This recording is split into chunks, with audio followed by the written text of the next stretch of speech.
ஓம் சரவண பவ. பாலும் தெளிதேனும் பாகும் பருப்பும் இவை நாளும் கலந்தனக்கு நான் தருவேன்.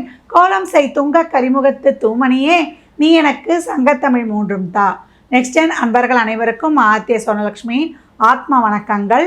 இந்த பதிவு நமக்கு டிசம்பர் மாதம், வருடத்தின் நிறைவான மாதம் சொல்லலாம். இந்த மாதத்தில் 12 ராசியும் அடையக்கூடிய பலாபலன்களை துல்லியமான பலன்களாக 12 பதிவுகளாக காணவிருக்கிறோம். இந்த மாதம் ஆரம்பத்திலேயே நம்மளுக்கு 3ஆம் தேதி பரணி தீபம், நமக்கு 4ஆம் தேதி திருக்கார்த்திகை தீபம், 5ஆம் தேதி பாஞ்சராத்திர தீபம் அப்படின்னு சொல்லக்கூடிய இந்த தீப வழிபாடு எல்லாம் பின்பற்றி உங்களுடைய வாழ்க்கையை சிறப்பாக்கி கொள்ளுங்கள். ஏன்னா பரணி தீபம்லாம் ஏற்றுனீங்கன்னா நம்மளுக்கு இவ்வுலக வாழ்க்கை மட்டும் இல்லை, மேலுலக வாழ்க்கையும் நல்லா சிறப்பு கொடுத்துரும். நம்ம முன்னோர்களுக்கு, நமக்கு, பிற்கால சந்ததியினருக்கு பொருளாதார நிறைவையும் கொடுத்துரும் அப்படின்னு சொல்லலாம். அது மட்டுமல்ல, நமக்கு இந்த மாதம் நமக்கு டிசம்பர் 16 மார்கழி மாதமும் பிறந்துடும். ஏன்னா இந்த டிசம்பர் மாதம் என்பதே கார்த்திகை 15 நமக்கு மார்கழி 16 வரைக்கும் இருக்கக்கூடிய நாட்கள்னு சொல்லலாம். இந்த மார்கழி பிறப்பு ரொம்ப விசேஷம். இந்த நாட்களில் பிரம்ம முகூர்த்தத்தில் தான் கோயிலெலாம் திறந்துருவாங்க. அங்கே போய் நம்ம வழிபடும் பொழுது 2 தீபங்களை ஏற்றி என்ன கோரிக்கையோ அதை சொல்லி வழிபடும் பொழுது அந்த கோரிக்கை உங்களுக்கு வரும் வருடத்துக்குள்ளேயே நிறைவேறிடும். ஆண்டாள் பாசுரங்களை நித்தமும் ஒரு பாசுரம் பாடும் பொழுது இல்லங்களில் இருக்கக்கூடிய திருமண தடை நீங்கும் அப்படின்னு சொல்லலாம். உங்களுடைய அனைத்து விதமான கோரிக்கைகளையும் இறைவன்கிட்ட பெட்டிஷன் போடும்பொழுது ரொம்ப சிறப்பாக சாங்ஷன் பண்ணி கொடுத்துருவார். ஏன்னா இந்த பிரம்ம முகூர்த்தத்தில் தீபம் ஏற்றி வழிபடுவதற்கு அவ்வளோ சிறப்புகள் இருக்குது அப்படின்னு சொல்லலாம். இந்த மாதம் 19ஆம் தேதி ஆஞ்சநேயர் ஜெயந்தி. அன்றைய தினம் ஆஞ்சநேயர் பகவானை வழிபடும் பொழுது இந்த 7.5 சனி, அஷ்டம சனி, கண்டக சனி, ராகுகேது தோஷத்திலிருந்து, சந்திரன் தோஷத்திலிருந்து அனைத்து விதமான நவகிரக தோஷங்களையும் நீக்கி உங்களுக்கு நல்ல காரிய சித்தியை தரும் அப்படின்னு சொல்லலாம். அதே போல் இந்த மாதம் 30ஆம் தேதி நிறைவில் நம்மளுக்கு வைகுண்ட ஏகாதசியும் வருது. அன்றைய தினத்தில் நம்ம பெருமாளுடைய வழிபாடு பண்ணுவது, பரமபத வாசலை பார்ப்பது நமக்கு டிவிலேயே காட்டிடுவாங்க. அந்த மாதிரி எல்லாருமே ஸ்ரீரங்கம் போக முடியாது, எல்லோரும் பெருமாள் ஆலயங்களுக்கு அந்த நேரத்தில் செல்ல வாய்ப்பு இல்லை. நாங்கள் வயதானவர்கள் ஒரு 60 வயதுக்கு மேலே கடந்துட்டோம், எங்களுக்கு நல்லா ஒரு புண்ணியம் சொர்க்கலோகத்துக்கு போகணும், நாங்கள் நல்ல வாழ்க்கை அமையணும் அப்படின்றவங்களாம் அன்னைக்கு நீங்கள் வழிபடும் பொழுது மனதார நினைத்தாலே போதும். இறைவனை வழிபடும் பொழுது கோவிந்தா கோவிந்தா என்று சொல்லக்கூடிய அந்த நாமாவளிக்கு ரொம்ப வலிமை அதிகம். அந்த இடத்துல சுபிக்ஷம் மட்டுமே இருக்கும் கோவிந்த நாமாவளி கேட்கக்கூடிய இடங்களில். அதனால் இந்த வழிபாடுகளில் நீங்கள் இந்த மாதத்தில் யார் யாருக்கு என்னென்ன வழிபாடெல்லாம் பின்பற்ற முடியுமோ பின்பற்றி உங்கள் வாழ்வை வளமாக்கி கொள்ளுங்கள். இந்த சிறப்பான நாட்களில் அன்னதானம் தருவது ரொம்ப விசேஷம். ஒரு ஃபுல் மீல்ஸ் இனிப்போடு வாங்கி கொடுத்துருங்க. ஒரு வாட்டர் பாட்டில் தண்ணி, மேலே ஒரு சில்லறை பணம் 11 ரூபா 21 ரூபா உங்கள் சக்திக்கு ஏற்றாற் போல் 51 வைத்து கொடுக்கலாம். கொடுக்கும்பொழுது உங்கள் வாழ்வு வளம் பெறும். ரிஷபராசி, ரிஷப லக்னத்திற்கான பலன்களை காணவிருக்கிறோம். ரிஷபராசி இந்த மாதம் ரிஸ்க் எடுக்காதீங்கன்னு சொல்லிடலாம். என்னம்மா இப்படி சொல்லிட்டீங்க? ஆமாம், இந்த மாதத்தை பொறுத்த வரைக்கும் உங்களுக்கு ஒரு வாரத்திலேயே உங்களுக்கு சூரியனும் 8க்கு வந்துடுவார். செவ்வாய் 7, 12 கூடியவர், அவரும் 8ல் அமர்ந்துடுவார்.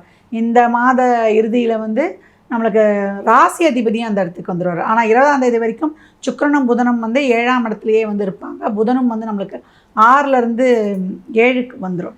அதனால் மாத முற்பகுதியில் நீங்கள் போடக்கூடிய விஷயங்கள்லாம் ரொம்ப எஃபர்ட் போட வேண்டியது இருக்கும். அதனால் ஒரு புதுசாக ஒரு முயற்சிக்கிறேன் செய்கிறன்றதுக்கெலாம் ரொம்ப ஒரு அக்ரெசிவாக இறங்க வேண்டாம். ரொம்ப பொறுமை காப்பது ரொம்ப அவசியம். உங்களுடைய உற்றார் உறவினர், உங்கள் குடும்ப உறுப்பினர்கள், தாய் வழி உறவு, தந்தை வழி உறவு கிட்ட தேவையில்லாத வாக்குவாதங்கள்லாம் வச்சுக்காதீங்க. தொழிலில் இப்போ அதிரடியாக மாற்றங்கள்லாம் ஏற்படுத்தணும்லாம் முயற்சி பண்ணாதீங்க. ஏன்னா உங்களுக்கு சென்ற வருடங்கள்லாம் சொல்லியிருந்தோம், நிறைய உங்களுக்கு ஒரு அருமையான சூழல்லாம் இருக்குது, முயற்சி பண்ணுங்கள், அவங்களுக்கு எல்லாமே கிளிக் ஆகும்னு. இந்த மாதம் அந்த மாதிரி புதிய முயற்சிகள்லாம் போடுவதற்கு ஒரு ஏற்ற மாதமாக இல்லை. ஏதாவது ஒரு வேலையில் போகிறோம், ஒரு அன்றாடம் ஒரு வருமானம்லாம் நான் பார்க்குறேன்னா கேஷுவலாக அப்படியே பயணிச்சிருங்க. புதிய புதிய முயற்சிகளை எடுக்க வேண்டாம்.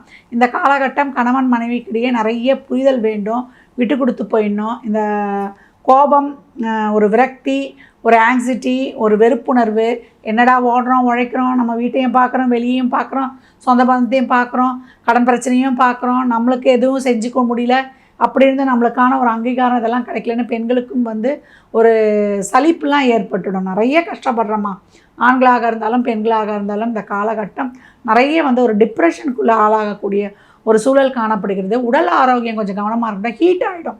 அதாவது ஹீட்டுக்கு போய் நம்ம அதாவது ஒரு குளுமையாக சாப்பிட்டா கோல்ட் ஆகிடும். இப்படி மாற்றி மாற்றி ரொம்ப கஷ்டமாக இருக்கும். இந்த உஷ்ணக்கட்டிகள், அதே போல் அஜீரண கோளாறு, பேக் பெயின் வந்துடுறது, ஒரு எப்போ பாரு ஏதாவது ஒரு நோய் தாக்கம் இருந்து கொண்டே இருப்பது, எதனா ஒன்று போனால் ஒன்று வருது அப்படின்னு சொல்லுவோம் இல்லையா, அந்த மாதிரி ஒரு நோய் தாக்கங்கள் இருப்பது. வண்டி வாகனங்களை கவனமாக இருக்கணும். பெண்கள் நம்ம சமையல் செய்யும்போதுலாம் கொஞ்சம் கையிலலாம் கொஞ்சம் காய்கறிலாம் வெட்டும்போது கத்திலாம் கொஞ்சம் ஷார்ப் விஷயத்தெலாம் கொஞ்சம் கவனம். அது மாதிரி சுடுபொருட்களை கையாளும் போது கொஞ்சம் கவனமாக இருப்பது. அதே போல் தாய் வழி உறவுகள்கிட்டையும், அதே போல் புகுந்த வீட்டில் இருக்க நம்மளுடைய கிட்டேயும், நெய்பர்ஸுக்கிட்டேயும், ஃப்ரெண்ட்ஸுக்கிட்டேயும், ரிலேஷன்ஷிப்லேயும் ரொம்ப கவனமாக கடந்து வரக்கூடிய நாட்களாக இருக்குது. ஏன்னா தேவையில்லாமல் ஒரு சொல் வெல்லும் ஒரு சொல் கொல்லும்ன்ற மாதிரி இந்த காலகட்டம் அனைத்து வகையிலையும். வண்டி வாகனங்களில் இரவு நேர பயணங்களில் ஹெல்மெட் இல்லாமல் வெளியே போகக்கூடாது. தாய் வழி உறவுகள்கிட்ட ரொம்ப கவனமாக இருக்கணும். கலத்துறதுக்கிட்டே தேவையில்லாத ஆர்கியூமெண்ட்லாம் வரும். இவ்வளோ செய்கிறேன் பண்ணுறேன், என்ன நீ புரிஞ்சிக்க மாட்டேற, என்ன நீ இப்படி இத்தனை காலம் நீ எனக்கிட்ட வாழ்ந்து நீ இப்படி தான் இதுதான் புரிஞ்சுக்கிட்டியா அப்படின்னு சொல்லக்கூடிய ஒரு விஷயம்லாம் வரும். அதனால் எதிர்த்தரப்புக்கிட்டே நம்ம டெய்லியும் போகிறோன்னா டே டு டே லைஃப்பில் நம்மளுக்கு ஒரு நல்ல சூழல் இருக்கும்பொழுது நம்மளுக்கு செய்யக்கூடிய வேலையும் ரொம்ப ஃப்ளெக்சிபிளாக செஞ்சுருவோம். இப்போ இருக்கக்கூடிய சூழல்களே ஒரு ஸ்ட்ரகிளாக இருக்கும்போது நம்ம எல்லாத்தையுமே கொஞ்சம் நிதானித்து கவனம் பொறுமையுடன் கையாள வேண்டிய சூழலாக இருக்குது. அப்போ ரிஷபம் இந்த மாதத்தை பொறுத்த வரைக்கும் தொழிலில் உங்களுக்கு வேலை செய்கிற இடங்களில் பெரிய அதிகாரிகள் கிட்டெல்லாம் கொஞ்சம் பக்குவமாக கடந்து வந்துடுங்க. மாணவர்களுக்கு படிப்பில் கொஞ்சம் கூடுதல் கவனம் தேவை. எது முடியுதோ அதை மட்டும் மேற்கொள்ளுங்க. தேவையில்லாத விஷயத்தில் மண்டையில் போட்டுக்காதீங்க. இந்த மாதம் ஒரு மாதம் அப்படியே கடந்துடுச்சுன்னா கிரகங்கள் கடந்து விடும். வயதானவர்கள் இந்த காலகட்டம் ரொம்ப பெருசாக சாதிக்கிறேன் செய்கிறேன்லாம் போய் தீவிரம் காட்ட வேண்டாம். நார்மல் லைஃப் போனாலே மிகப்பெரிய ஒரு நன்மைன்னு கடந்து வந்துடுங்க. பெண்களுக்கு கூடுதல் பொறுப்பு, கூடுதல் வேலைபளு, கூடுதல் செலவுகள் எல்லாமே அதிகப்படியாகவே இருக்கும். உங்களுக்கு பொருளாதாரத்திலேருந்து, உங்களுக்கு உடல் சூழல்லேருந்து, வேலை பலுலேருந்து கூட இருக்கிறதுனால ரொம்ப பொறுமையாக ஒரு கேஷுவலாக கடந்து வந்துடணும். இந்த நாட்களும் கடந்து போகும். இதெல்லாம் ஒரு டிரான்சிட் தான். ஆனால் இந்த மாதம் எப்படி இருக்குது, ஏன்னா வருடம் முழுவதும் உங்களுக்கு நல்லது சொல்லிட்டு வந்திருக்கோம். இந்த மாதம் கூடுதல் கொஞ்சம் கவனமாக இருக்க வேண்டும் அப்படின்னு சொல்லியாச்சு. குடும்ப உறவுகளில், அக்கம் பக்கத்தில், தொழில் செய்கிற இடங்களில் இதுதான் உங்களுக்கு நினைவூட்டப்படுகிறது. ஏன்னா சனியுடைய நேரடி பார்வையில் இருக்கும். அப்போ எப்படின்னா நம்மளை கண்டாலே ஒரு வேண்டா வெறுப்பு, கசப்பு, இவ்வளோ நாள் நம்ம நல்லா தானே பேசிக்கிட்டு இருந்தாங்க, இப்போ என்ன நம்ம சொல்கிறதெல்லாம் குத்தமாக எடுத்துக்கிறாங்க அப்படின்னு சொல்லக்கூடிய சூழல்லாம் வரும். குடும்ப உறவுகள்கிட்டையும் விட்டு கொடுத்துருங்க, நம்ம அக்கம் பக்கமும் விட்டு கொடுத்துருங்க, தொழில் செய்கிற இடத்துலையும் விட்டு கொடுத்துருங்க. ரொம்ப கடந்து வந்துடுவோம்ல, எதுவும் கண்டும் காணாமல், எதுக்கும் ரியாக்ட் பண்ணாமல் நம்ம கடந்து வந்துடும்போது இந்த டிசம்பர் மாதம் உங்களுக்கு ரொம்ப ஒரு லாவகமான மாதமாக இருக்கும். பெருசாக எதுலேயும் ஒரு இன்ட்ரெஸ்ட் காட்ட வேண்டாம். நார்மல் லைஃப், ரொட்டீன் லைஃப் கடந்தாலே ரொம்ப சிறப்புன்னு கடந்து வந்திருக்க. திருக்கார்த்திகை தீபம் பௌர்ணமி அன்று ஒரு பால் காய்ச்சி கொடுக்குறதோ, இல்லை ஒரு அரிசி வாங்கி ஆலயங்களுக்கு கொடுப்பதோ, இல்லை விளக்கு எண்ணெய் இல்லை நெய் வாங்கி தீபத்துக்கு ஏற்றி தருவதோ, உங்களுக்கு இந்த மாதம் எந்த ஒரு இதுவும் இல்லாமல் ஒரு இக்கட்டான சூழல்லாம் இருக்கும் இல்லையா, இந்த கிரக தோஷங்கள்லாம் நீக்கி உங்களுக்கு சிறப்பாக கடந்து வருவதற்கு உதவி செய்யும். சுப நிகழ்ச்சிகள், திருமண விஷயங்கள் எதையுமே இந்த மாதத்தில் அதிரடியாக முடிக்க வேண்டாம். கேஷுவலாக பயணிக்கவும். ரிஷப ராசி லக்னத்திற்கு என் நல்வாழ்த்துக்களை தெரிவித்துக் கொள்கிறேன்.